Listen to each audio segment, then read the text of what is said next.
Yeah, we were talking. I asked you who you do a bootleg comic of if you hadn't done one already, or the next one you would do. Yeah. And you said It's Ghost Rider. Ghost Rider because... And then we discussed how you're Ghost Rider. You're like 10 years younger than me. Yeah. And your Ghost Rider is a 90s Ghost Rider. My Ghost Rider is a 70s Ghost Rider. Right. And what's... I've never had a Ghost Rider. I have no Ghost Rider.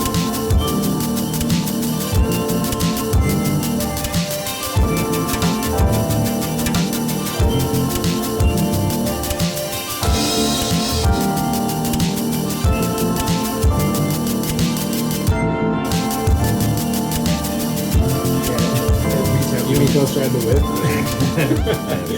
What was the 70s Ghost Rider like? So it's unusual, especially for Marvel. When you read Marvel comics, it can be really uneven, where it's a bunch of arcs that other various writers did, or not even an arc, just a bunch of filler issues where a bunch of crap happens. Ghost Rider has a huge arc, and Michael Fleischer came over from DC, and he was the guy who did Jonah Hex, and he wrote it from like issue 28 or something all the way almost to the end of the run, and then J.M. DeMatteis took over. Okay. And it really, he changes, like it's really like about how the character is being chased by he's having his humanity chased out of him by this demon getting bigger and bigger. Right. And the way that he sustains it, and he has mini arcs, is really good. And the art, most of the art is by, whenever they have a short-term person, it's always great. Like late in the run, they have Art, I want to say Art Adams. Oh, really? Somebody like that. It might be interesting. Early on, they have Michael Plug. I feel like Art Adams was just doing a little bit of everything when he started, huh? He was just all over the place, doing fill-ins, doing X-books, doing all kinds of stuff. Yeah, and he has, and then for a really long time, it's like, what's his fucking name? He died. He died recently in his 90s, like an old Marvel guy, whose name will come to me in a minute. But he's one of those dudes who has like. He's like he's like almost got like the invisible hand method, where he prides himself on having no real personal flourishes, which so many of those artists have. Anyway, interesting. Good book. Yeah, I've actually never heard that phrase before. The invisible hand. That's an interesting. It's like a house style. Like if you can just kind of fall into it or something. Yeah, it's one of those terms where you feel like it might mean one thing, like it might mean, it's supposed to mean that your own hand you're just a craftsperson who's trying to be anonymous. Like a studio musician. Or something. What I would think it would mean is that your own hand inevitably becomes imprinted on the work. But that's not necessarily what the name suggests. But in my head, I'm like, it kind of means the opposite. It could mean the opposite of what it seems to mean. I've only heard it in context of like conspiracy theory, Illuminati, like the invisible the hand puppet master that pulls the strings, that sways the direction of the world, kind of thing. So, what else did you bring for us today? I see some books here. So you asked me to bring like 5-6 books that like inspire me, always make me want to draw. Yeah, totally. I don't know about you all, but my eye keeps on just going to this cover. Oh yeah, it's amazing. It's great. They did the couch so simple. So that's I like the good X too across that Rom makes. I didn't even notice that. That's right. Great composition. It's that triangular, using two triangles, right? So that's a Frank Miller cover. Oh really? Oh, wow. Oh yeah. Hell yeah. So let's see. Can you all read? The FM. Oh, that's so small. Does it say Miller and Milgram? I have no idea. It is Milgram. You're right. It's Al Milgram. It looks like it. Oh, that's cool. Yeah, so good for Milgram, man. I think he's really underrated as well. The more people really see Milgram, the more they realize that I have a lot of Milgram DNA in me. Oh, interesting. Hell yeah. So this is something you picked up a long time ago, or something you picked up more recently? I didn't read Rom when I was a teenager or a kid. I always thought it was. I always thought anything based on a toy that was like, I guess now what you call like a IP was not a real Marvel comic. Okay. And so when I did Rom, my versions of Rom, which are somewhere in this pile, I basically picked it because I'm like, oh, that'll be really funny if I do some if I see what ROM's about. Oh, cool. So I was Okay, I didn't make that connection before. That's interesting. I don't know anything about ROM. yeah, that's my version of ROM, looking like a tank. That's awesome. So yeah, what happened was when I first got out of SVA, Tom Hart, I mean, I needed excuses to work and to make myself work. I could have easily fallen into that rut where you don't get anything done. Mm-hmm. And Tom Hart was just starting Saw, and he was going to do a book of, we're talking about covers or appropriations or whatever. And he said, will you do one of these? I was like, yeah, I'll do 50 pages. And he's like, I just want 5 pages. Like, no, too late. and so I started doing ROM, and then I think that book didn't materialize, but I already like I took it as an excuse to have a project that kept me busy for months. Cool. So I picked up ROM at the comic store I was working at, and it wasn't this issue, it was issue 28, so a couple issues after this, but it was I love this comic. This is Sal Buscema, another guy. So not only did I not read this one as a kid, and I thought, oh, Bill Mantlo, he's such a blowhard or whatever, so wordy. I hated Sal Buscema like most people my age did. Shooter and Claremont. Interesting, Claremont is consulting credit. Yeah. It is interesting. Yeah. So look at this, the way, I guess Tintin did this a lot too. Look at the way they're resting right on the bottom of the panel. Mm-hmm. Sal loved to do that. This looks brilliant, but it's probably just a Kirby creation that he is drawing. But his style, this is Sal inking himself. Huh. Look how amazing it is. He's like he reminds me of like a math rock version of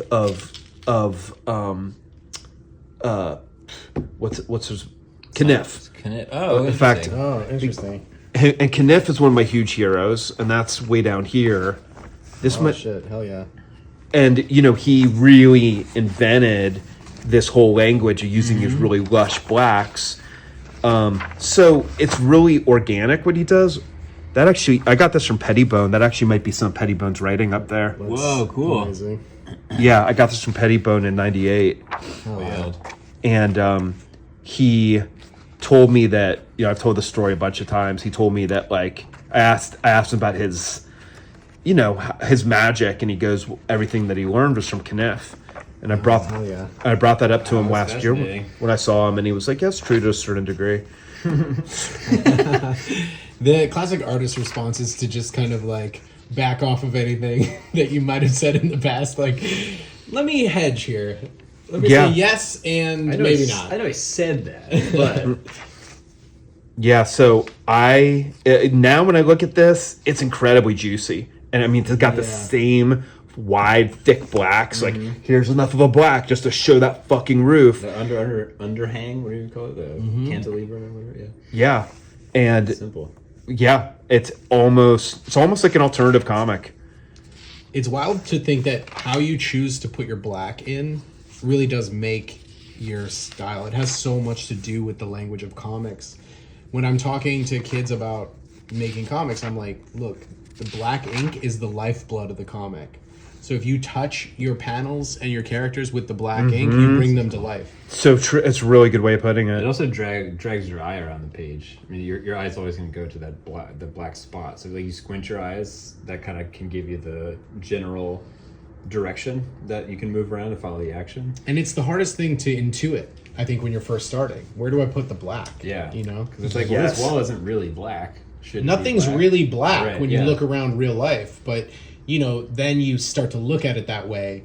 And you said it, squint your eyes. It's like when you squint your eyes at anything, you can see the composition of the lights and the darks. And then we're just saying in comics, you make that dark black. So, really cool too.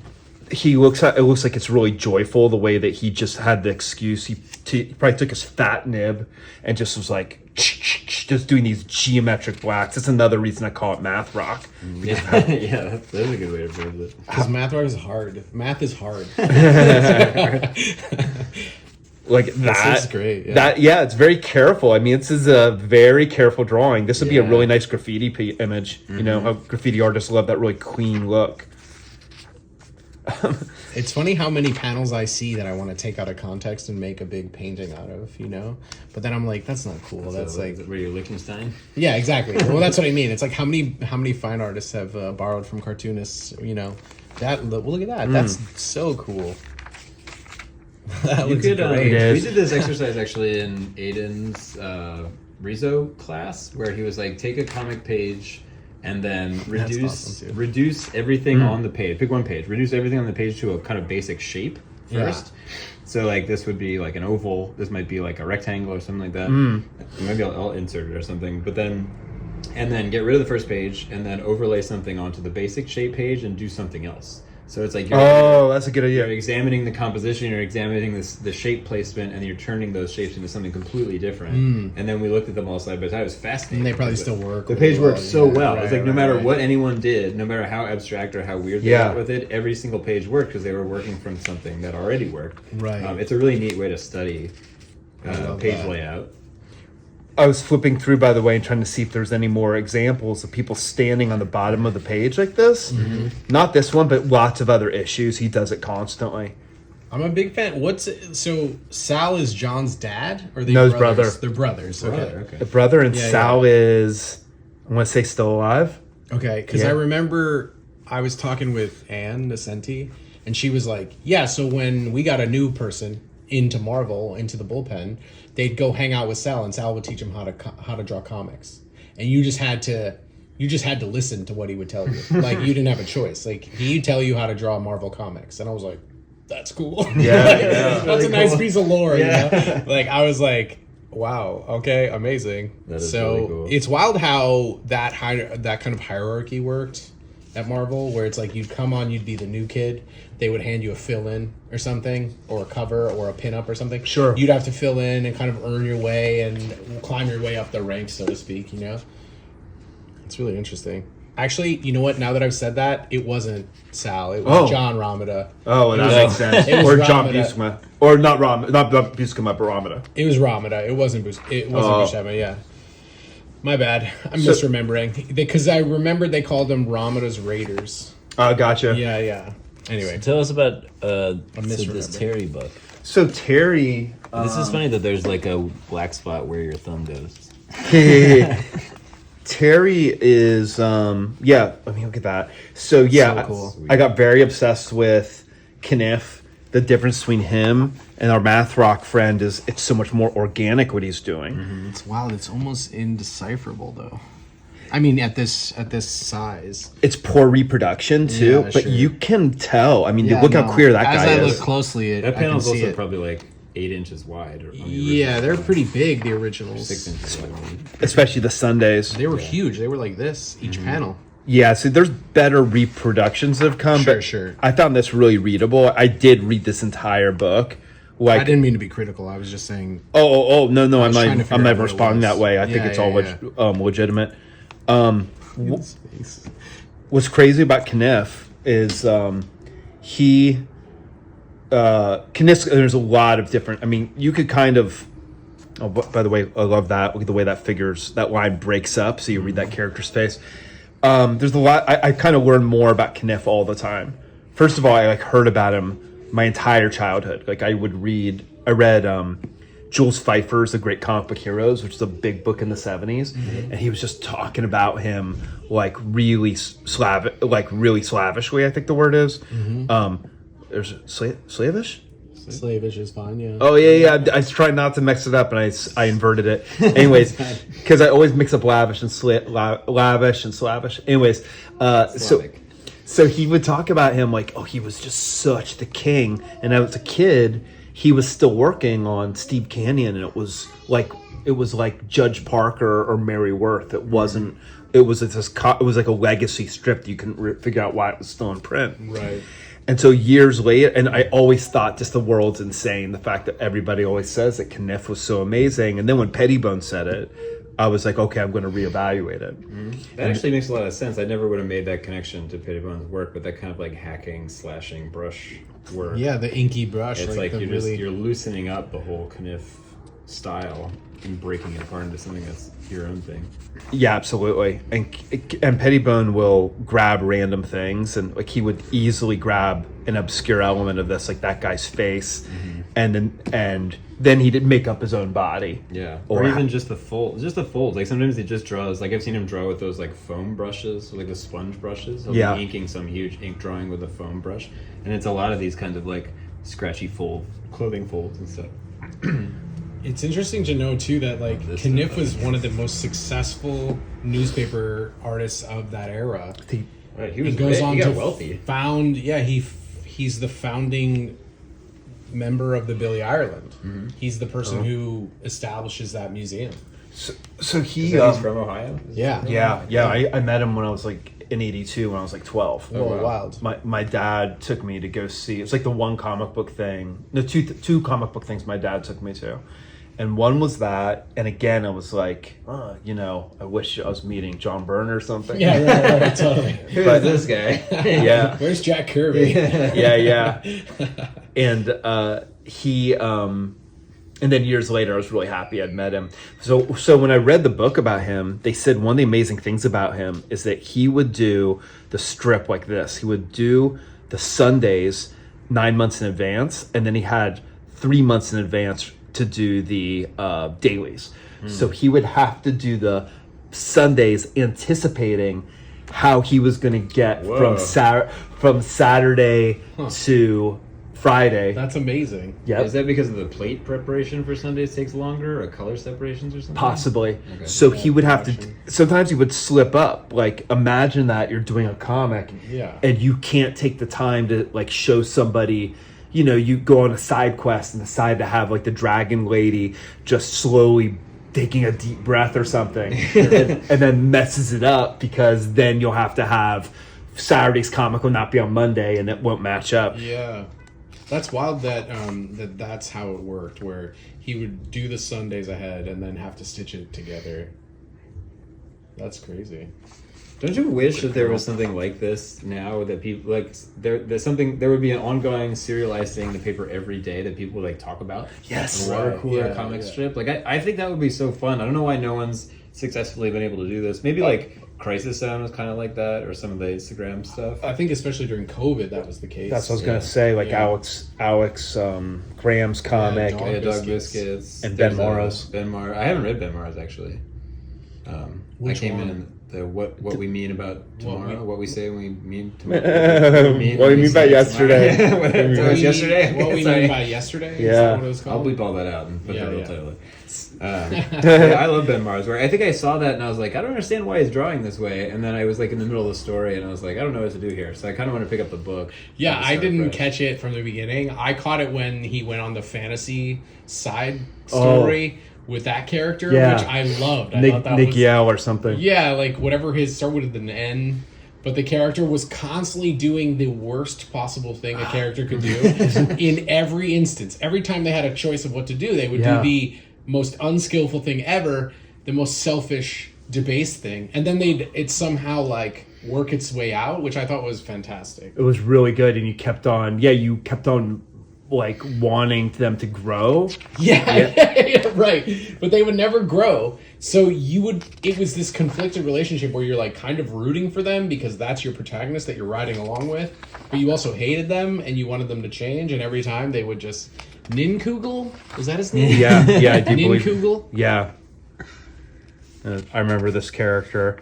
You're so darn technical, Lieutenant. What's the matter? No railroad tracks? I guess that's when you have you're an officer.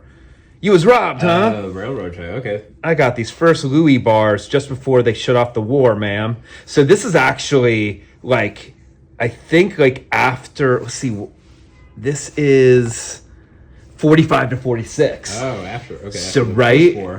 when did we bomb Hiroshima? 45, right? Yeah. So there was actually he left the comic not too long after this.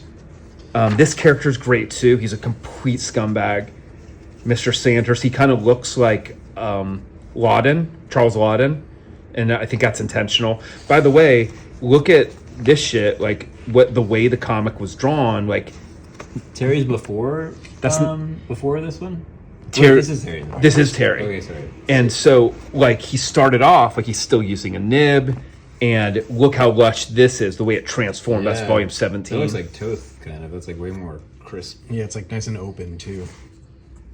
Yeah, it's interesting to see this because obviously we're left to process, the populace is left to process the effects of war, right? Like, we go to war and then it comes out in our culture. So, like, whether it's lauding it and, like, worshiping it, or if it's just the way that we process trauma through art, and it comes up in history as well. Like, in history class, most history classes are about a war. Like, this is a terrible thing, So 43. So this was being written during the war. During the war, and he was very popular, like you were saying, really captured captured an audience, and it's a comic with a lot of empathy. It's got a lot of warts, in terms of like the reflecting the racism of the time and the racism of Caniff's, like, that was part of, the internalized racism that was coming from him. But he's so much worse during the Cold War. There's so much empathy in this comic and humanity at the same time. Interesting. By the Cold War, he seems so numb and he got so much less skillful. Also, Terry's a really good character because, see, that's him 2 years ago and he's like a baby. And the war, you can see how he's very, very skillfully just giving him a couple lines. Aging, yeah. By the time he graduates, he looks like he's 29 years old, and that happens over the course of 2 years. Oh wow! Yeah. So it's a big statement about there's a big statement about the way that the experiences really change his soul. There's a lot of sexuality in it. There's a lot of sense of a desire, like that's never quite satisfied. There's always like this idealized woman who is just out of the grasp and they're just about to consummate things, or they hint that maybe think there is sexual shit happening off camera, but they always slip away. There's always like they're like an outlaw and the forces come for them. The end of the series, I think he tried to do something that showed Terry's maturity, that he actually settles down and he kind of starts to couple up with this woman who I think is supposed to read as being very real and unglamorous, and she's like unidealized. She has like she's drawn kind of hard lines, and she's name is Big Jane. She's like tall and she's a nurse. And at the end of it, she has to leave too. She finds a photograph of her long lost like boyfriend, and there's a weird grimy picture of him in a wheelchair convalescing like in Bombay or something. And she's like, I have to go find out if this is him. And she goes on this flight, and it's like, I guess it's like Casablanca. She runs back at the end and they kiss passionately, and then he watches her silently go away. So we were talking before about the final Calvin and Hobbes. That's the final Terry. Oh wow. And you can read it again and again. There's actually, though, that's the final Sunday, and I think there's like one more for some reason. They ended last Monday because it's like, that year he was supposed to go until the 31st of December, and so there's another beautiful strip where his captain is like, "So what's next for you?" And he's looking right into the viewer's face and going, "I'm still going to be here. Same things might be different, but I'm still going to be here, stationed, doing this same responsibilities, just being as steady and dependable as I ever was." It's really beautiful. Oh, that's great. When has a filmmaker success, who from another medium has come into comics and it's been like the best thing they ever did? Zero, maybe. Has anybody ever done that? From another medium into Actually, comics? no. You know who I like is Craig Zoller. Have you seen Is he Dragged Over Concrete? Dragged Over Concrete, Bone Tomahawk, Brawl in Subblock 99. I love Brawl in Subblock. Me too. His comics are awesome. His comics are good. I tried to read him. I wasn't loving them, but I think he's a great reference point. I was into it. He draws so crudely, and I like that. Well, he just started drawing like again after many years during COVID. He was like, I can't make movies now, and I have ideas. And he hadn't drawn since he was like a kid or a teenager or something. Yeah. And so he came back to comics. He put out like 2 graphic novels in a few years that I thought were really cool. That's cool. I don't know his work at all. Oh, Dragged Over Concrete. Do you like violence? Do you like 3-hour-long movies starring 2 canceled actors that involves a lot of violence? Because then this movie is for you. Yeah. I don't know. As someone who was dragged over concrete, I might not. I might not enjoy it. Cellblock 13 or whatever is really good. Yeah. And it's just so it is what it is. Sure. I think he's a really cool storyteller. Like it's grimy and it's B movie-y, but it's not like winking at the audience. It's not nostalgia bait. Like the violence is like sudden and shocking, but not over the top. It's not like a gore fest or anything. And I think their characters have like a lot of humanity to them. I think he's a really like a unique filmmaker. Sure. I'd like to read his comics. I mean, I don't. Comics are fucking hard to make. I think there's a high barrier to entry when you're making comics that it takes a while to learn the craft. Like that's why it keeps a lot of people out. I think people try it and they get discouraged easily. For sure, you have to. It takes hard. Takes way more. What I say to students is like, look at like Francis Ford Coppola, putting aside his latest movie, when he did One from the Heart, I think it's called. Is that what it's called? I haven't seen that one. It's the one he did. It's a really, really good movie that basically crippled him. I saw it on Criterion. I was telling you two about it when we were coming back. We were talking about it in the car on the way back from Pictou Beach. Okay. I want to say One from the Heart's name. It's really good, and he, if you did the same labor of love as a comic, and it failed, all you've done is you've wasted. You've hurt yourself in terms that you spent like 7 years and you had a disappointing like reception and people didn't like it, and you always hoped that, but you haven't like sunk tens of thousands of dollars into it. And you haven't sold your vineyard to make this thing. And you haven't dragged all these other people in that you had to pay. Right. It's just you, so that's the advantage. And the expectations of like, is he going to be able to make something again? Does he have another Apocalypse Now in him, or is he going to make another Jack? What's his deal? Yeah. So so what else we got? This is Sam Gaskin. I was actually brought this in last week to show one of my students who draws. We were talking about the Dragged Over Concrete guy and the way that he's got that effective queer style that's not exactly like, he's not exactly Rembrandt. Right. So I was trying to... who made my favorite comics? I was trying to bring this in for one of my students, so I was trying to get them to embrace, like, doing stuff that had this, that was, like, raw. Yeah, and this is cool. I've never seen this before. He's so good. Secret Acres. Okay, that's gone now, Secret Acres? They done?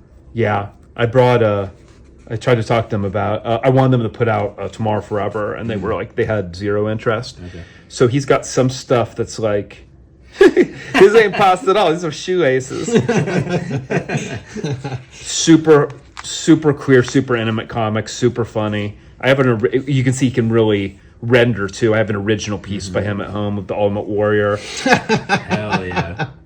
Whatever comes to his head, he does a comic about it. Yeah. Submariner, fuck. This rules. Fuck, he's punching this guy in the balls. I think it's Lincoln. Hell yeah. AC Slater. It's very like paper rad font. Yeah. And the purple too. Yeah. Right? Yeah. But you can see the influences, right? Because some of the other drawings look more like something CF would do, and then some look like drawings that... CF Kites? That's CF's band, or his like noise project. Is it really? That doesn't look like CF. Is that CF? Is that supposed to be him? This one here. Possibly, I mean... But yeah, and then I was thinking there's some like certain Sunra. Gary Panter influence in some of these, like... I was seeing like a macro drawing where it was like a bunch of stuff happening, and it looked very Panter to me. Oh, I remember. I love the Spider-Man comic. Yeah, a little bootleg Spider-Man. The Amazing Incredible Spider-Man. We join Spidey while he is out on a routine patrol of the city. Little does he know that his whole evening is blah blah blah. My head hurts a lot. This is called my Spidey sense. It gives me something similar to a migraine until I solve a crime. This is a burden. I think that's how it works. This is the burden I must bear to keep the streets safe. I love like goofy superhero poses. He always looks cool in comics. Like not every shot of a superhero would look cool in real life. Especially someone like him. There was this podcast I told you before about Michael and us. I don't think you still have listened. No, I need to write these down. People suggest things to me, and it's like right outside of my head. Look at that rendering. The rendering of that smoke is really cool. So they said they made a great observation. I think about all the time on that show that they were talking about Passion of the Christ. Stan Lee, please call me. they're talking about Passion of the Christ and how it's supposedly like this uncompromising, gritty vision of like that era, and they're like, it's Jesus coming off the cross, posing like he's in the Avengers. Yeah. Wait, he comes down to with the squirrel pose. I'm gonna guess. Squirrel pose? I think I saw it years ago, but I didn't pick that up. But I'm like, I bet that's a great observation. That's amazing. I mean, I would expect nothing less of Gibson. Yeah. Yeah. Although, you know, it's a good movie, which I just saw again recently. I never saw Apocalypto. You ever seen Apocalypto? No. Apocalypto's great. I think I did see it. I remember I liked The Patriot. I thought Apocalypto, if I remember it correctly, it was like a side-scroller video game where they fight their way to the top of the pyramid, essentially. Not quite. maybe I'm misremembering. But there should be an Apocalypto video game. That would be amazing. I quoted The Patriot when the dude missed Trump. I was like, aim small, miss small. Center mass. That's awesome. I should go watch that again. I just remember. Heath Ledger's in that movie, right? Yes. He's one of the kids, One of the right? brothers. He's like fucking Mel Gibson's daughter, and there's a scene where like he has blackberries all over his mouth, and somehow Right, yeah. it was a telltale sign that they had been having sex somehow. Right. Yeah, we've all been there. Stain of juice.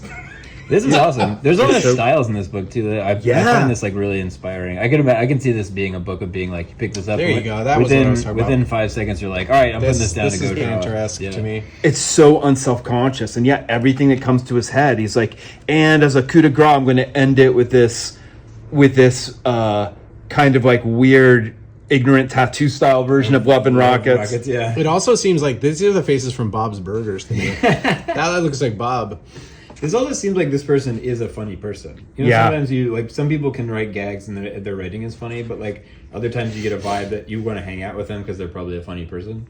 Right. This feels like a funny fellow. Yeah, they're not letting the medium stand in their way. They're doing everything straight from the. Taco licking is It's so good. Yeah, so Sam, if you're watching, listening to this, please do more comics. Oh, yeah, are they a good cartoonist gone? Give us Frank shouts. Santoro has that bit where he's like good cartoonist gone, whatever. People made work. I only know is that this is 2008. I know he did another book after this. I support everything he's done. I do think that he's doing other stuff right now. Okay. Probably doing video games. That's what everybody does. Well, you gotta make money, I suppose. I don't know. So they say. So they say. There should be. I wish I had 100 copies of this book. But yeah, also perfect size. Like this would be not as funny. It's a great, yeah. I like it. This is like ideal kind of comic anthology stuff. I like the new magazine style stuff that everybody's making. I mean, I make set that size too. But like for this kind of compendium of somebody's work, I love a little that's a good point. A little handy book. This is probably who I associate with you the most is Harold Gray. You know, you were talking before about the negative space on that image of who was that artist again? Scott Campbell. He used to go by Scott C. It has a lot of the same energy, like the whole how much she's looming down here. You know, it's like I love the loneliness of this. I love his cross hatching. Yeah. This is not my favorite era of Little Orphan Annie. This is like the really like the very beginning. His lettering is still really rough. 1928, 29. So it's but there's still like. You would do well to crosshatch an interior of a space this well. That too, especially like curved millimeter space. This is a great forest. So yeah, he's Harold Gray. I'm obsessed with him, but I think I became obsessed with him because he's so different from me. He's so restrained. Everything is so distant. I wouldn't say it's cold. People usually say distance is cold. It's just that really disciplined, restrained sense that you're like watching things from the same vantage point. Yeah, very different from this too, because Caniff is all headshots. He's all like shoulders up, chest up. Like all these conversations are all close-ups. Yeah. Very different approach. Yeah, he's like, I think that they reflect, like a teacher said to me a long time ago when comics started, they were more influenced by theater. So this is like watching a stage play. Oh, sure. That makes sense. Cool. And film was in its infancy. 1928 for film, super early. Totally. That makes a lot of sense, actually. Wow. I never thought of it that way before. Annie and her moshing around, showing people. Skanking. Yeah. I watched a little kid do a little like freak out the other day. He was like standing, he was just going like, little kid dance is the greatest. and I was like, he just apropos nothing is just standing there like freaking out, and I was like, see, that's it, like that's it. There needs to be more space for that, like kids to do little freakouts. I see. What does it say? Frankenstein. I see a spooky book poking out from. Oh time. yeah, look at that face. Yeah. Let's talk. Look at that that's- mug. That's just so. This is my book Black Star, which is way out of print. I got to get back. Oh, do you have It's a copy? here, yeah, it's here. Oh, fuck, I have man. it. Here you go. There you go. Look at that. Whoa. So that's Hell a yeah. Oh, yeah. That's another appropriation or adaptation or That whatever. rules. Oh, that's so sick though. What did we call it before? A bootleg version of it. Yeah. Where's like a cover? So the cover, I wish I could draw like this. This is Jeff Test. I was just gonna say it looks like Jeff Test drawing. Cool. It is Jeff Test. I love that guy's work. Yeah. That person's work. Thanks for putting us onto the Test Brothers, by the way. And They're brothers? yeah, Who's the other brother? William Test. I don't know William Test. William did a bunch of pinups in. There's a Jeff Test pinup in your book, isn't there? At the end? This is Ended, I mean. fuck. What book is it then? Maybe it is in. Nope, not in there. Oh, it's in Tomorrow Forever. Oh, sorry. That's okay. There you go. That's Jeff Test. Well, it's similar style. Oh, wait, that's No, that is Jeff Test. Okay. Sorry. And then I'm trying to think where the William Test stuff is. Then maybe it. Oh, it's in. It's in this. What's What you looking for? Mr. Incompleto? Oh yeah, that's there. That's it. Took me a while. Sorry, there's a lot That of is William Oh, Test. sick. Hell yeah. Amazing, right? That rules. This is great. This is extremely like Chippendale, Brinkman-y. Not to take away from his style, but Oh yeah, no, it's that's totally the shit I'm into. there's one more as well. That's his too. Yeah. So cool. Fill it up, baby. Fill the page up. Incredible. amazing. I know. So yeah, I love those guys. It's really Oh, weird. there's Hyena. Yeah. There's like This Hyena. is great. Yeah. I was like, wait, who? I recognize this style. Who's that? That's Hyena. Yeah, yeah, hell yeah. Oh wait, this is similar to that guy I've been drawing, kind of. That's yeah, yeah. Paduicio. This is No, I mean just that this character. that's I forgot Mr. that it has, Incompleto, like, yeah.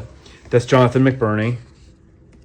Okay. Oh, in Australia? Yeah. Yeah, I was talking to that guy. I didn't realize he was in Australia. I'm like obsessed with the way that guy draws. I think it's incredible. And Yeah. I wanted to do a short run of zines for him, and then I didn't realize he was in Australia. So we got like halfway through the process, and I was like, I can't get these to you. I know, they're so you live expensive to across ship. the earth. The world. But get- blessings to you. You're amazing. That's mine. And Angela Fanch is in there. William Test, Paduicio, cool. John McBurney, and Heather Lose. So this is really funny. Shout out to Heather. We just tabled next to her at the Hungry Eyes show. Yeah. I was I was selling my books at Amoka last year or 2 years ago, and there was a dad there with his kid. He goes, "Do you have anything that's like not, that's like kid appropriate?" I'm like, "Yeah, this." This is And- great. And I forgot about the Heather Lose pin up in the Did back. you buy it? Oh yeah. And then it didn't occur to me. Oh, a week later, I was like, "Oh, wait a minute." Oh yeah. Right. So it's so funny. This is the Mr. Incompleto's defining sexual experience of my life. Say that thing again, babe. In a sexual manner, Mr. Completo. More like Mr. Decompletion. Heather's so funny. She's such a cool person to hang out with, but also like they're. I just read a few of her things from the show we picked up the other day, and it's all great. Oh shit, bigger bar next time because the dick's puricking out. It's not even that big of a dick. And I love that. I mean, it feels kind of like the pussy here is like a mouth of another creature. Like it's the two faces, but I'm not sure if that's yeah. intentional. Oh well, that's the face. To me, this reads like this is the face on the chest with the tongue out, licking. Yeah, but what's with the yellow there? Doesn't that kind of look the like a wet- mouth? it's the wetness of it. Oh, okay. To me, I mean that's the way I read it, but that's like there's supposed to be like the saliva, Just the wet. dripping. And, Uh-huh. Heather also works Fantastic. incredibly quickly. She made like 2 pages while we were sitting While we were there. sitting there, yeah, just Sharpie. Oh, that's great. Sharpies and highlighters. to highlighter to paper. Oh, it's Wow. amazing. So Heather, she, I hired her to do this. That's Oh, her cool. text. Well, I wouldn't have picked that out, but that definitely looks like her style. That's mine. Basically, after I started working with her, I think I got a little bit more confident with my own lettering. So I Let me find some other places. That's mine. But there's like 6 pages where the lettering is hers because, it's kind of inimitable. Oh, interesting. Yeah, her lettering is really great. And I remembered seeing it in there. Yeah. I could never do that. That's so good. fantastic. I mean, electric, right? Like, so fun. Yeah, I met Heather through you. Heather's great. What a wonderful person. That was mine. Like, I Yeah, thought. and this is our bootlegs coming to fruition. It's the seeds of it. Here, we'll throw this down too. This I just picked up. It's Sartre quotes and that guy Dan Bilzerian. Yeah, Blazarian. Yeah, his like Instagram, like That, his what a Instagram terrible stories. person. Oh my god, the fucking worst. But like, this zine is hilarious. This is like a little about reality TV. And What about when he goes full stuff. spiritual and Heather starts like shit a religion? Who's this probably guy? already has. I He's like, see. he's like an Instagram influencer. I don't know where he got his money, but From arm stealing. Oh, is it really? Yeah, So he's he's an got a arms really dealer. thick beard. He's like huge, and he's always hanging out with these like very plastic looking people. Not to judge them, I guess, but like it's hard to describe what the vibe is of this thing. A quick Google will get you the results you're looking for. Do your own homework. But Dan anyway, Blazarian. he seems like a real piece of shit. So good. What's Sunrise. funny is that it seems like he's on this arc. It's like a villain to hero arc where he's like becoming spiritual. And that's why I was really? saying, like, wouldn't it be hilarious if he started a religion? Like he went from arms He's dealer, got the guns. arms dealer, bimbo hoarder to religion, And guns, No shade on guns bimbos. travel through both of those things. Right, yeah, exactly. It's great. They're well drawn. Those guns are amazing. Look, Yeah. those are so cool. Yeah. Like, they look like Existence guns or something. They're like not in reality, but still violent, like extra violent looking. Yeah. Anyways, a quick aside. Yeah, Yeah, Heather's yeah. rad. We talked to Heather about possibly coming on, so I think we might see a future. Oh, Heather she'll be. Yeah. She's Oh, wait, so she's fun. So was this just for the cover, or did you? Oh, look through so it? no, I did the whole. So I covered this whole book, not this look part. at that. That's fantastic. So this was a Wait, book. so hang on. So this book is a cover of that whole book? Not this first story, but this one. So I saw this when I was a kid. So cool. I think it was in a book. It was like a hardcover book, and they just had some excerpts. And I was like, "This is such a hypnotic version of Frankenstein." So much black on Amazing. that page too. That looked great. I love this. Dick Briefer. So yeah, when you read Black Star, like everything is here. Let's find it. I just, I changed key elements and went off of my own riffs. Sure. You So- want me to hold this one? Oh, that's okay. Let's see.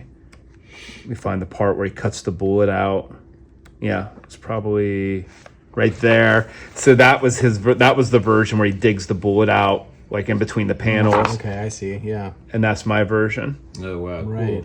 cool. Wild. I love this idea of the cover comic. Yeah. It's Oh wait, no, I'm mixing up though, because it's like first the doctor gets the bullet out of the little gangster, and that's the sequence, I guess. I might even change. I think I changed it or something. I don't know. Like the doctor never took the bullet out. Were you working from memory on this one? Is that why?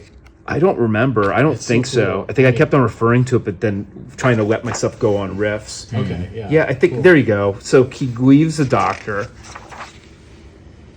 and I made it a different. I made it a faceless doctor. I made the doctor a woman. I also when I do bootlegs, Cool.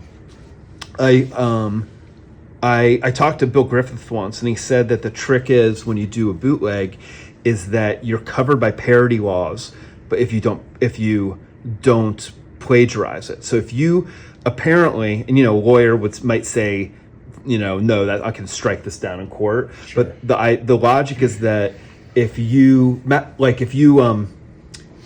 do the Mad Magazine thing where you're telling the story of Star Wars, but you call it Star Wars or Stupid Star Wars, whatever, Yeah. and you have the same actions, why are the stupid robots going over the hill instead of the robots saying, have it, third person say that, and you get Sure. the same message across. So I'm always like, okay, if I understand him right, if I paraphrase what they're saying, if I say, have a story where somebody is like, you've got to talk to your father, he's sick. And then I change it to, I'll talk to you tonight after I see my father, he's sick. Then I haven't plagiarized. I've and I'm calling the character something different. Mm-hmm. So that's constantly what I did. So sit here in my bedroom, don't worry. Sounds good to me, sister, I could use some relief. I'm pretty sure that line is my gun accidentally went off when I was cleaning it. That's a great line. I'll do it, but I have to make out a legal report. I don't think any of this text is there, but the same interaction is between them. Yeah.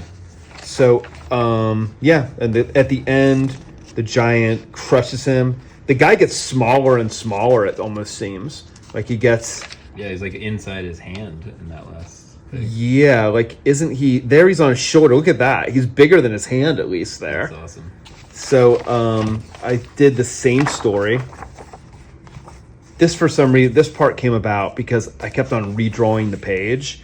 And I ended up doing... I just couldn't... None of them were good enough. So I did like 3 of these, and I ended up changing the dialogue and making it like a 2-page sequence. The colors are so vivid. Thanks. I definitely... Really cool. There's the hand... There he is getting crushed. Oh, yeah. Yeah, wild. And that's my line. Yeah, this makes it very personal to me. I mean, that is not in the original, but this feels so cathartic to write. You know what I mean? It's like, I think about this all the time, about how much you feel like you get control over the things that the anxiety swirling around us and the kind of negative forces working upon us. I still am really happy I wrote that line. All the bad things you've done will live forever. It's like, for me on a personal level, it speaks to the way that I'm always upset. I'm always, what do you call it when you ruminating? The past is like always with me. And I hate that. So it's kind of like taking something I hate and putting it outside me. So you have control over it? A little, yeah. But at the same time, it's like the comfort that you get from art is like the insulation it gives you is really essential, but it's also like an inch deep. And I think that still means you should, if it comforts you, you should indulge in it, but it's healthy also to realize that it falls way short of really insulating you from reality.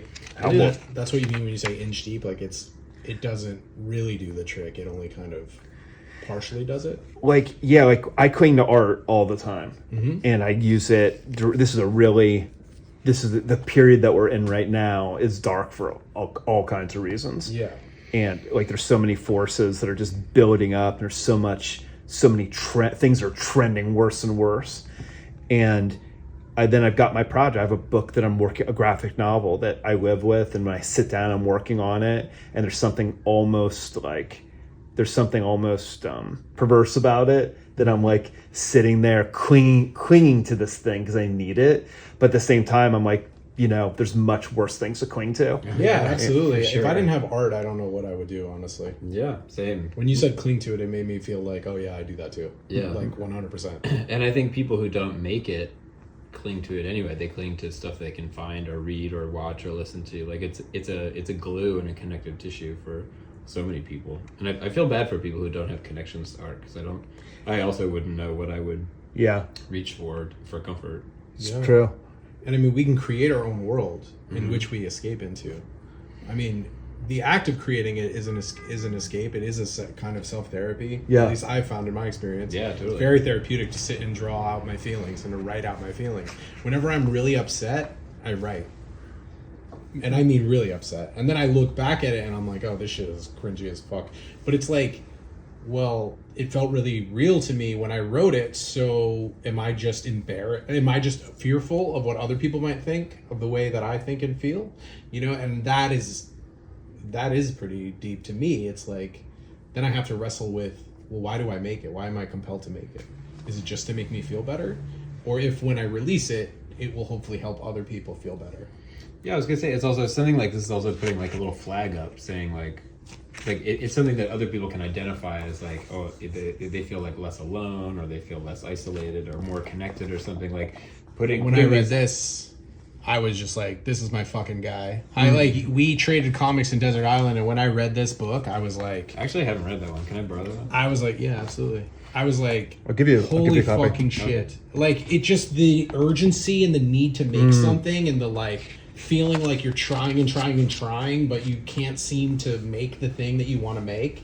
Like, this is a really great, this to me was like, holy fuck. When I read this, I was like, I gotta make comics. Like, thank you. It is really, and so putting up a flag, like Mike was saying, like, this was huge for me. I was like, fuck yeah. Like, you capture the spirit of like the frustrated artist. I went through my whole life saying I was an artist, and one of my girlfriends when I was like young was like, artists make art. You don't make any art. Why do you call yourself an artist? And that was like a light switch moment for me where I was like, she's fucking right. Yeah. And then from that day on, I fucking made art all day, every day, you know? I don't know. This to me really felt that way of like helping me get over myself. Thank you. Over that frustration. And you were talking about your students who make comics, of which I am one. Like, yes. we were talking about the inking in the beginning, and I was like, that stuff that I know about inking, I learned through your class. Of course, yeah. You know, like, you inspired in me, you inspired the exploration of comics. Like, in an analytical way, in like a maker's way, and like a, how do we put ink down on the page kind of way. Yeah, you're definitely at top of the list. I need to make a list of all the people who've turned themselves into legitimate cartoonists. I just had my student Rocco, who's in Australia. He just produced his first 90-page comic. He spent like 3 years on it, and it's really fucking good. Hell yeah. Yeah. Hell yeah. I mean, there's something about the spirit in which you approach not only your teaching, but your making, and the energy around the way you do those things that is so inspiring. So at some point, it was probably like when you were going through the things you had to go through to process this type of stuff, it probably felt really frustrating, and it comes through in the work where you feel downtrodden, you know? But it's like those experiences lead you to a place where then you're able to inspire others with that energy, like the indomitable spirit by which you overcome. I think to me is very inspiring, you know. I couldn't be more grateful. And when I go back and I look at this book, like when I go on Facebook, a lot of times it'll show me my memories, and it'll be like, I was coloring this book, you know, on this day like 7 years ago, and it usually catches me by surprise. It's like a cruder book than what I'm doing now, and my lettering is different, and when I go back and look at it, I think it's like it might be my best book. It's really hard to look back at old work. I think that there's like a line from a song that I remember where it's like, once you put it out in the world, it's not yours anymore. And that's helped me process a little bit. It's like, that was a time and place, but now that I've released it, it doesn't belong to me, it belongs to everyone else. So like, they can talk about it in whatever way they want, they can process it in whatever way they want. I did the thing that was asked of me. I like processed and encapsulated a feeling or whatever it was, whatever I felt compelled to make, I did that, and then I released it. And that's the hardest part, is to release it. Once you do, it doesn't belong to you, it belongs to everyone else. And in that way, when I look back at my work and I say, oh, this, I could do this better now, or like, I wouldn't have done that same thing, or I would have written this differently, or whatever. I look back on it and I go, but that's not me, that was me then. And so I'm on to making something else now, and that's where I need to focus my attention. That's helpful to me anyway.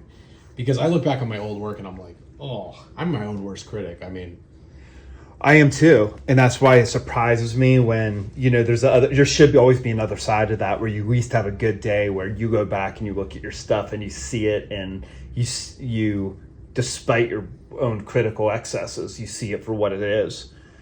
And then just because this book is sitting right here, on the other side of the coin is this thing, which my partner, lover, she doesn't read comics, except I get her to read me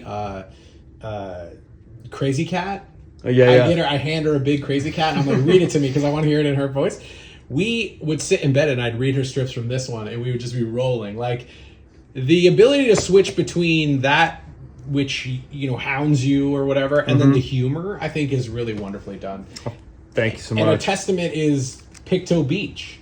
When you were in the churn for fucking 4 hours, you show up, miss the show, and bring the house down. Yeah, it was like, amazing. That was really everyone fun. was losing their mind. I was like, cracking up. That was so funny. And I feel like some of those strips start here, or at least are collected here, because you have some of the Garfield stuff, you have some of the Stan Lee stuff in here, and you've obviously expanded, but like, I mean, I'm a fan, obviously. I'm very proud of this book. You know, it's funny, when this came out, you know, I'm not a great planner. JT Yost, he was like, so we're going to do this book. How many pages do you want it to be? Because I have to tell previews or whatever, you know, whatever the place is. And I just said, 143 pages. No, it's too many. 120. And it's like, this could have been 200. I like had to take so much stuff out of it because when I gave it to him, we had to make that page count because that's what we had told them. I love the cover here. It's almost like, to me, this cover reads like the black and white immediately makes me think of a Shel Silverstein, but it kind of has this like Theodore Geisel, Dr. Seuss vibe to it, all like through your lens, which it's just something about it. That's thank you. What experience like that's my experiences. And the funny thing is, it's not even black and white. It's like a completely. Oh yeah, there's blue there. Yeah, I completely wasted the opportunity to have it to go full color. Yeah. No, but I like the black and white. This used all 4 toners to make the black. Yeah. Well, then that's why we get cool stuff like this. Little bit you white it out here, and then you get the. I think there's value to showing your pencil marks nowadays. In the old days, they would erase everything and they wanted to be really clean and stark black and white for reproduction. But now, in the face of AI, I almost think it's better if I get the hand. If I see the hand, the ripped pages. This is better to me, way better. And one thing I'll say about this book is that I love these borders. That's JC Yost. I fucking love. That's such a great idea. He's almost like a co-author. Yeah, and he photographed every page. Shouts to JT. He's a very sweet man. What are the borders? What are the? It's like random stuff he had. Some of it, awesome. I think a couple of them were random page, like old pages from his other comics he's publishing. Okay. So many of them turned out black, which is interesting. But he was like, I want to try this thing, and he just threw down random. Great. I love these old borders. It also there are a lot of sketchbook. I don't know if this is the concept of the sketchbook book, but there are a lot of collections of kind of like extra things that don't make it into books. They're just short things, collections of things like this. This one is the most feels to me like actually looking around someone's studio. Like it looks like this person is just like. Reading that book feels like rummaging around in your studio, like picking stuff up, looking at things. It has this like tactile quality of like picking up, putting down, stacking in a way that doesn't necessarily feel just like a book. It's like a really delightful experience and a way to come across all this work. This is fucking He-Man shit. Did you have He-Man guys as a kid? Oh no, I was too old. He, they, wait, he, they, them. They, them, that's good. Wait, when you were asking about bootleg stuff, do you want to do a bootleg book? Do you want to? I kind of do, yeah. I kind of want to do a bootleg superhero book. I was drawing a character for Dean Hashbiel yesterday, which I realize now reminds me a lot of Mr. Incompleto. The guy's name is Chest Face. Oh wow! And it's kind of like a clay face guy, but he's got no head. His face is his chest. Which, when we were looking through this, I go, oh, that. Yeah, I've been drawing a guy like that too. Actually, it's remarkably similar to this guy. Maybe it's interesting because ideas pop up like that, right? Yeah. Similar ideas will pop up all over the world simultaneously. So it makes me wonder about the way ideas work. Like, are we just kind of like ideas are fruit ripening on the tree? Catching the big fish. They kind of ripen all over the place simultaneously. Similar, not exactly the same, but people have similar ideas. But anyway. This one's a bootleg too. It is. Yeah, this is all bootleg. Yeah, this the Mr. Incompleto is a thing. Oh, I didn't know that. Yeah, he's a thing. He's Ben Grimm the Thing. This is, if you look up Marvel 2-in-1 issue 69. This is This is the comic. I didn't put that in print because but it's. I see. I didn't know that. Yeah, so Marvel 2-in-1 was a team up comic, and it was the Thing and the Guardians of the Galaxy.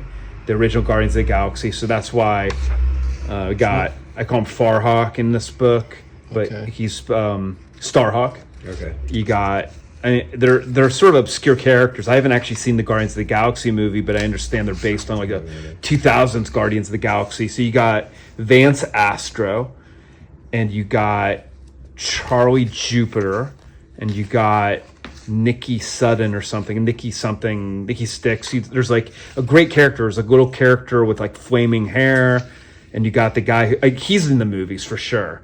Like Henry Portrait of a Serial Killer plays him in the movies. Kondu or something. Yondu. Yeah, Yondu. Yeah, it's funny to see him pop up in the Marvel universe.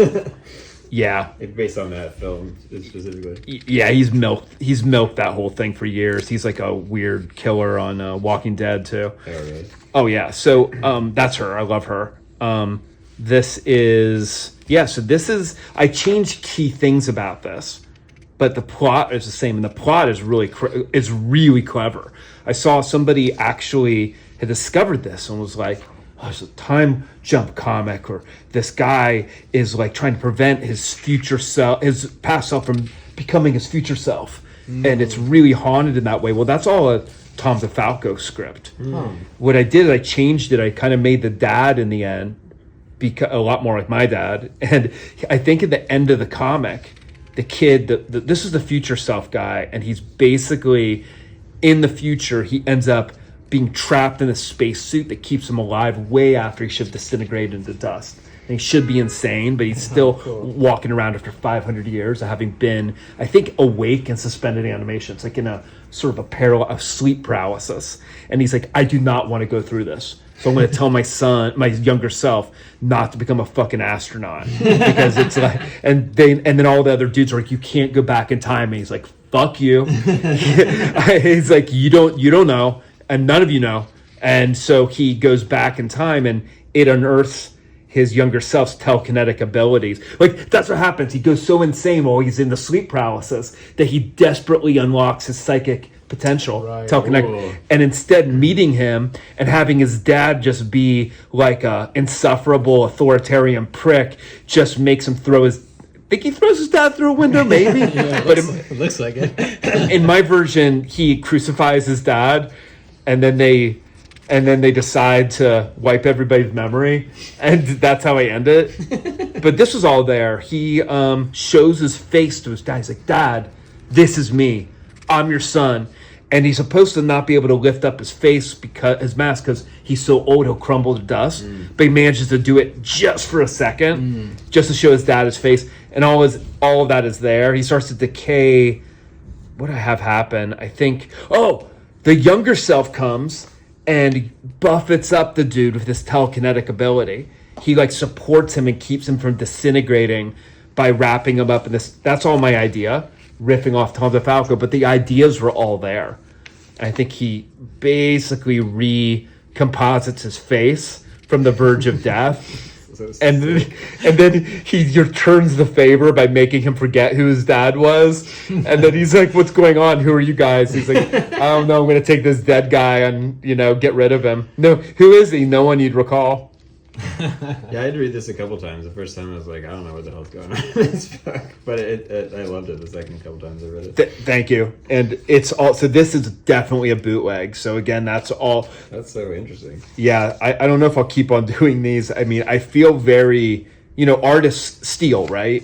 There's, steal. There's that book, Steal Like an Artist. Mm-hmm.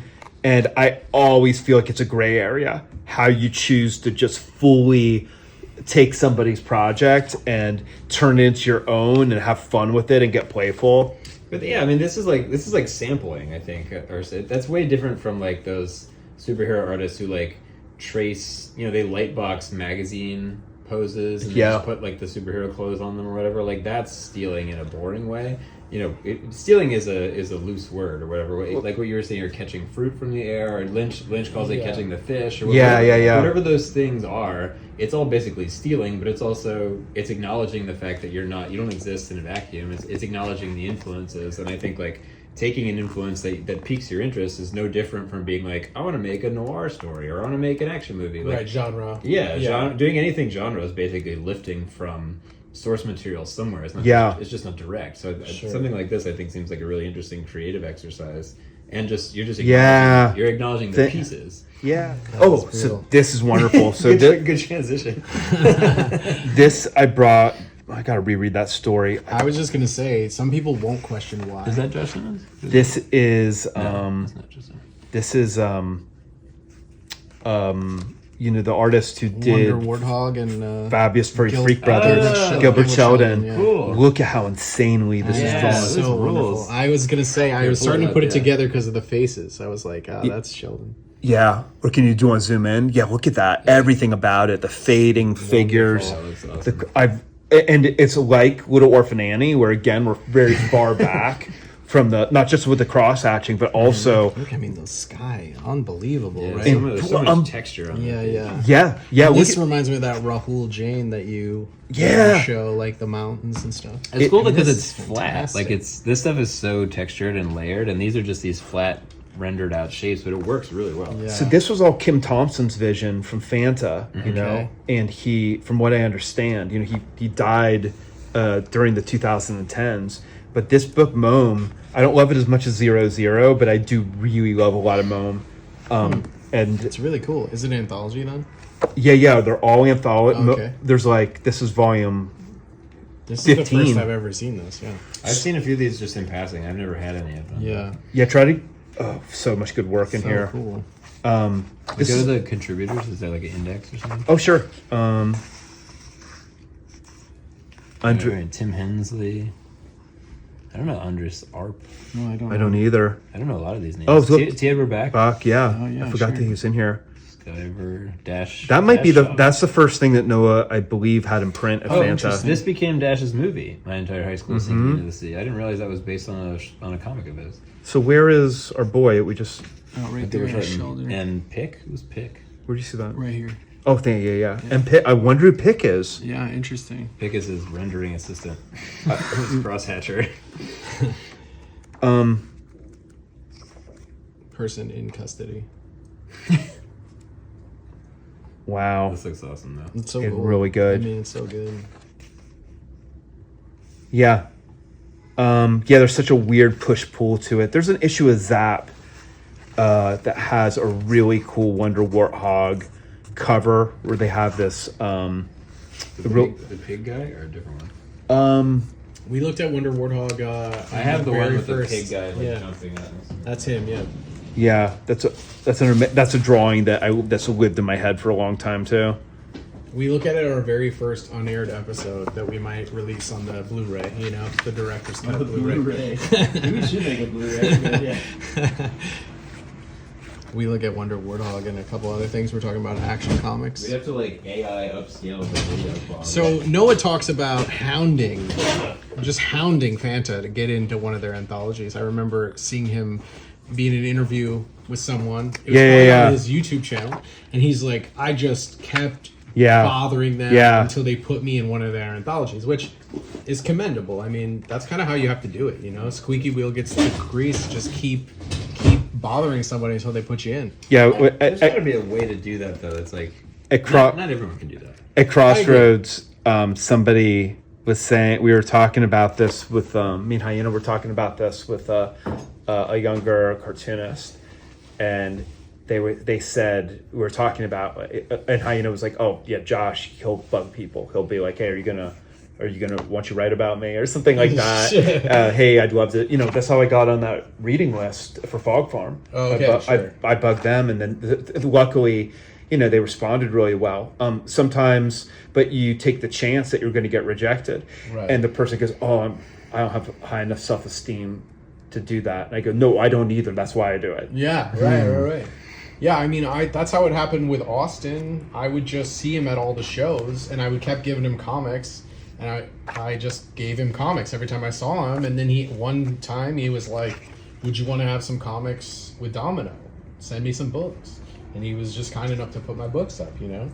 And so I think there's something to persistence. I think you have to do it in a way. The way that I look at it is like, how would I want to be approached? Me personally, how would I want to be approached? That's me too, and I'll be persistent, but not all in one day. You want to be persistent. You know, somebody came to my class to talk. A really good illustrator named Dina Soota, who's doing a lot of she's getting like Illustrator of the Year awards now and stuff.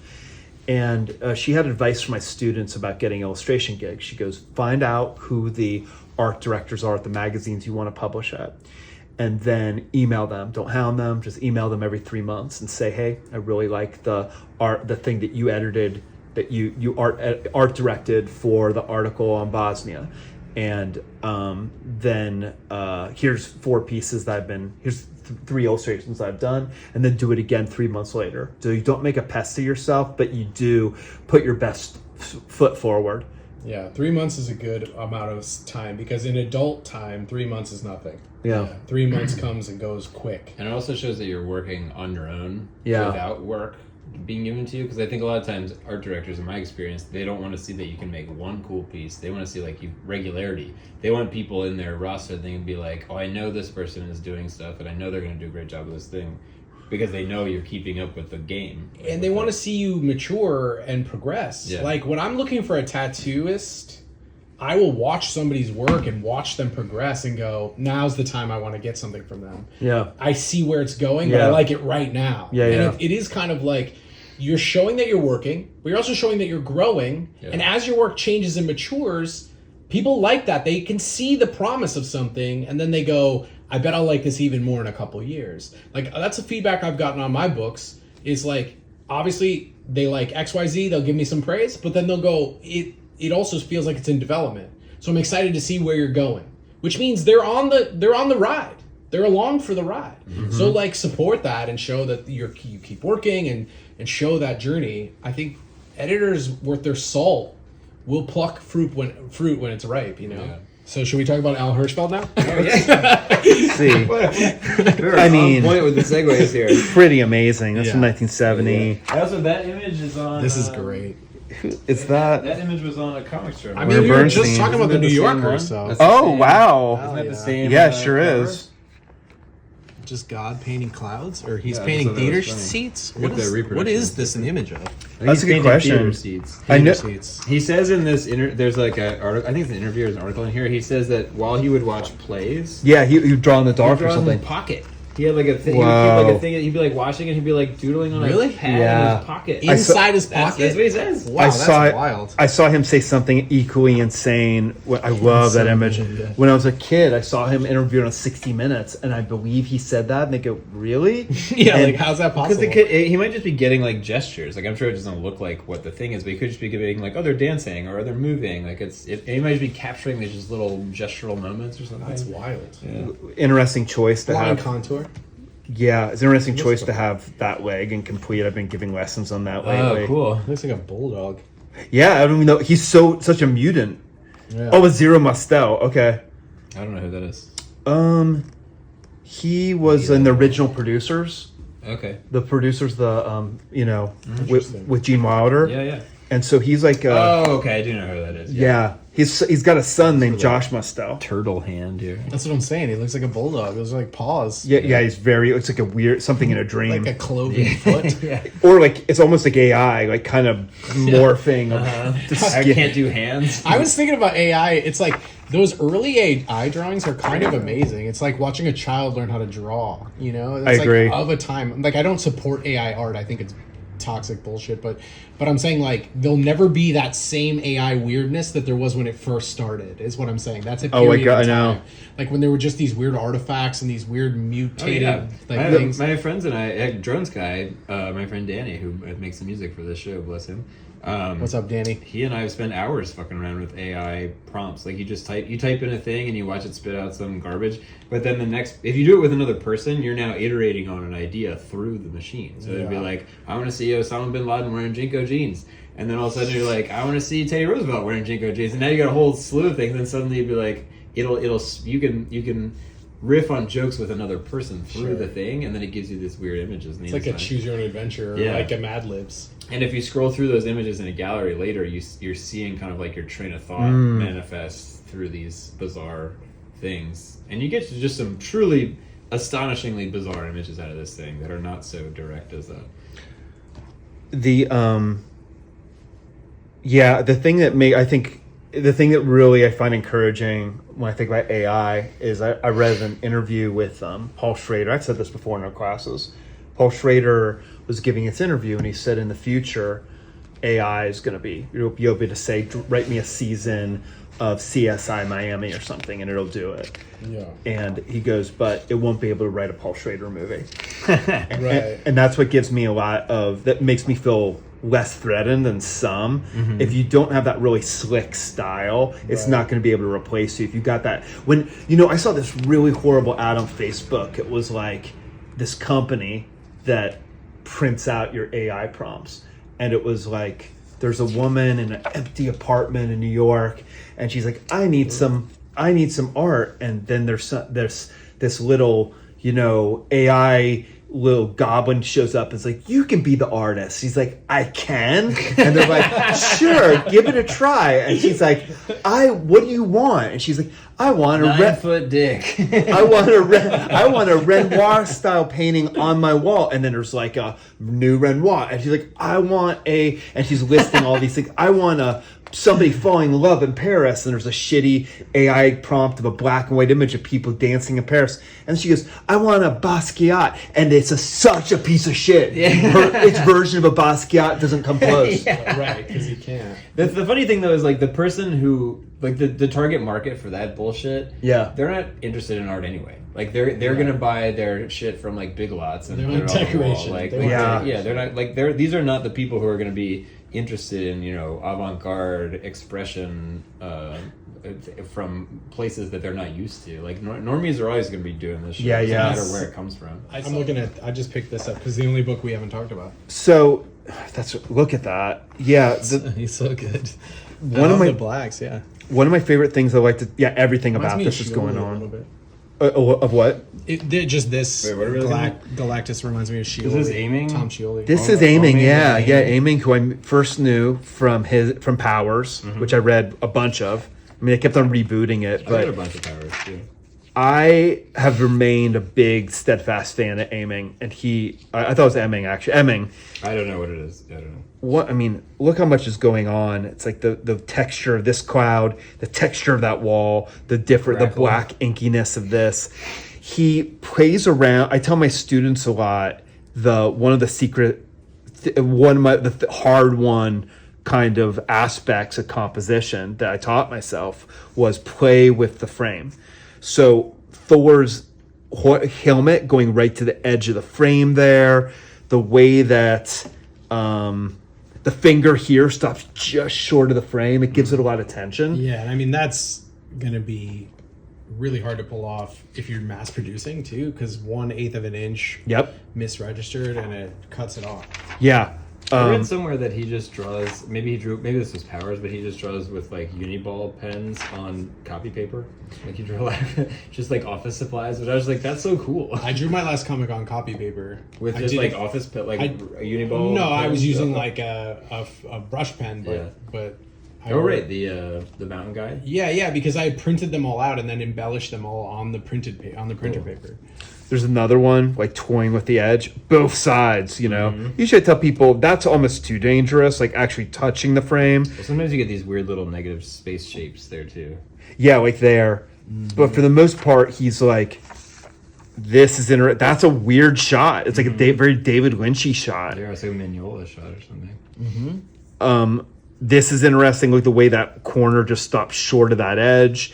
This is beautiful. Look at the way he avoids a tangent line right there. It's just over that much.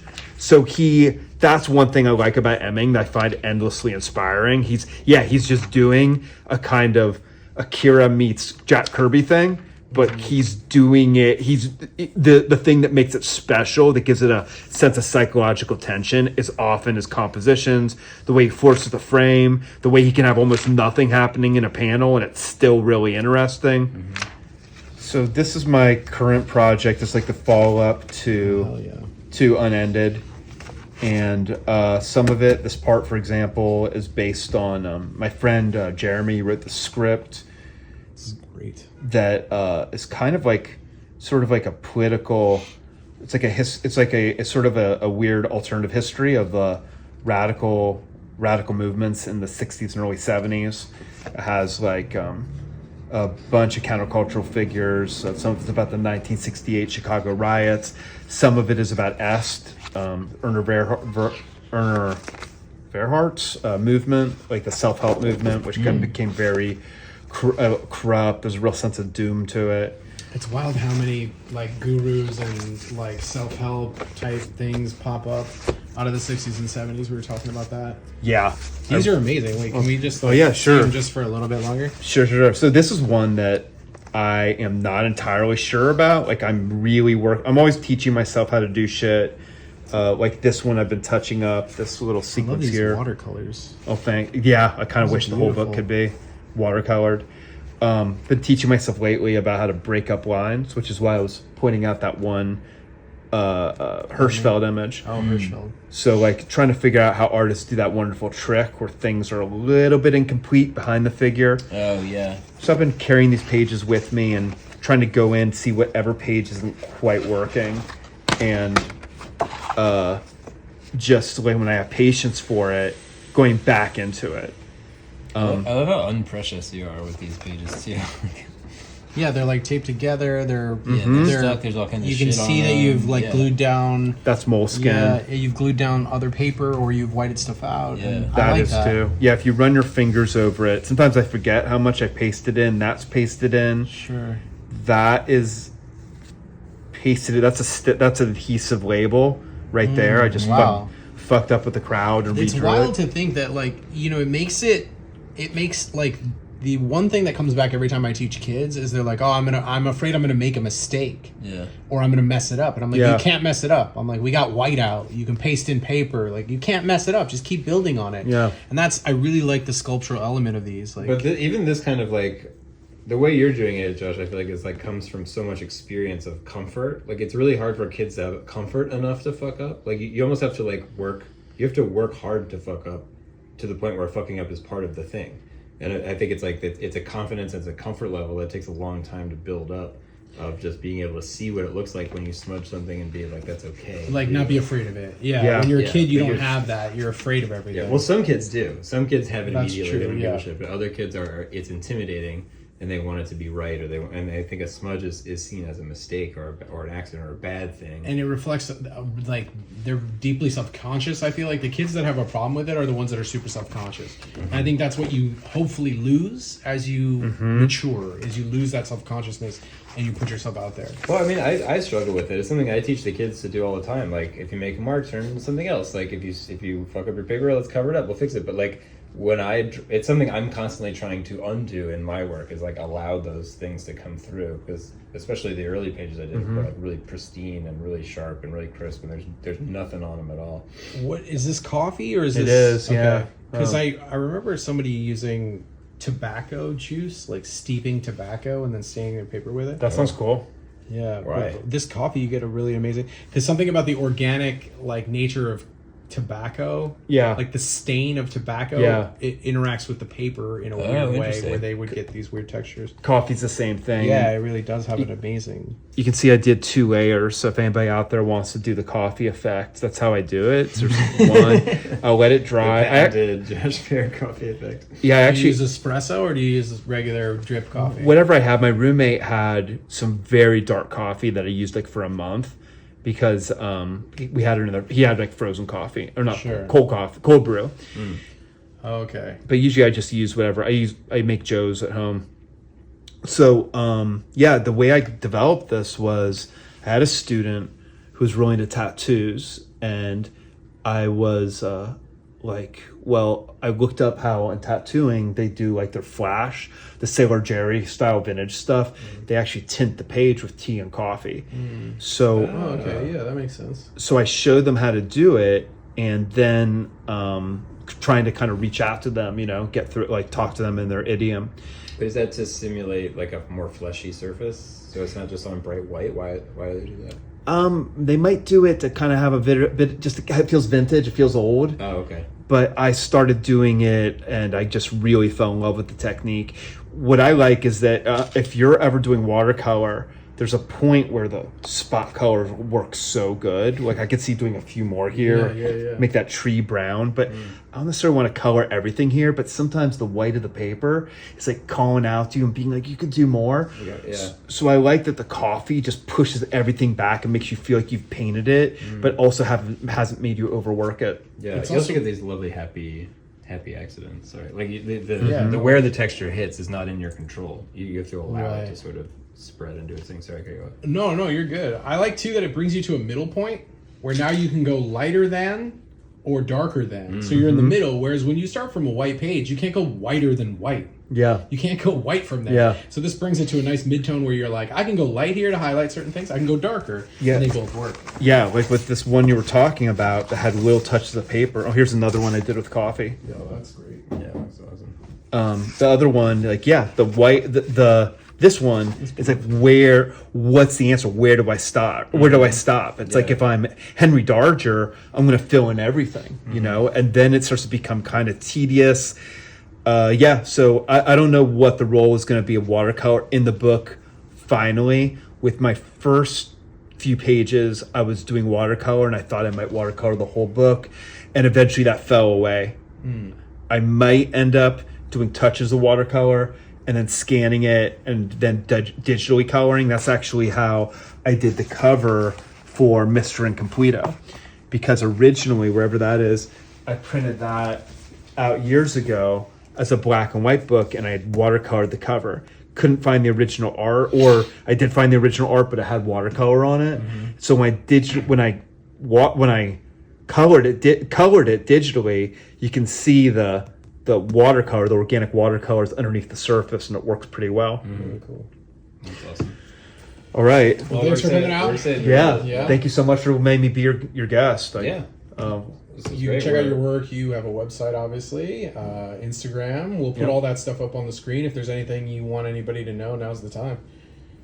If you're interested in learning with me, I teach online.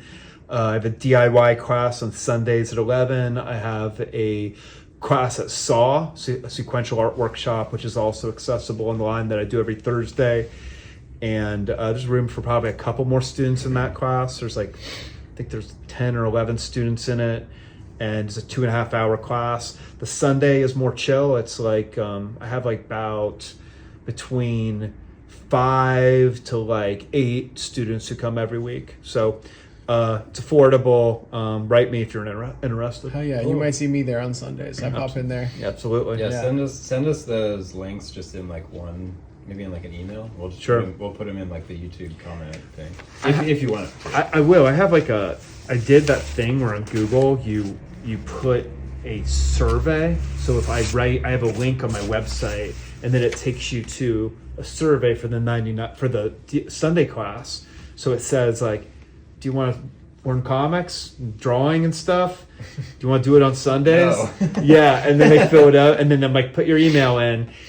But Google doesn't send me notifications, so when anybody fills it up, I don't know what the deal is. If there's a way to change it so you do get those, so fill it in. But you also can just email me and ask me personally, or write me on Instagram personally, and I'll get back to you. Oh, that's funny.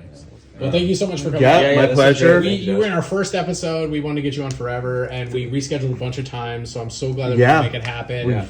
I think we captured some really special stuff, and I'm excited to share it. Me too. We were going to do this in May and then August, right? Yeah. All right. It's been a minute. Oh, yeah. Never say die. Never say die. That'll be the title of the episode. There it is.